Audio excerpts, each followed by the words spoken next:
اليوم أنا عازم على محاربة الرياء، فهو من أشد الآفات، لأن الرياء يدخل الميدان بلباس الدين والتقوى. هو عملة ذات وجهين، وجه نقش عليه اسم الله، والآخر نقش عليه اسم الشيطان.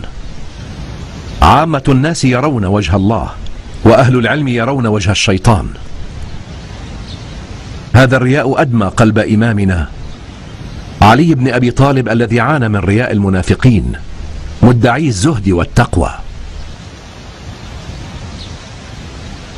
يا أيها الناس فلنتصارح.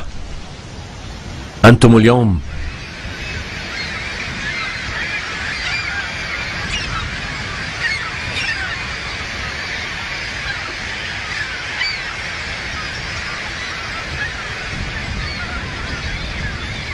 أمام امتحان عظيم، فإن قاتلتم كما كنتم تقاتلون في أيام القيام الأولى فإنني أضمن لكم الفوز عند الله سبحانه.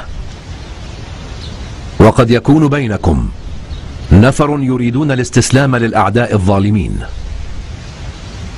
لذا أنا أرفع بيعتي عنكم، لأنني أريد أن أتم عليكم حجتي، فعدوكم قد أمهلكم كي يضعف عزمكم لتستسلموا، فإن هو انتصر قطع رقابكم، ولا ريب في هذا أبدا.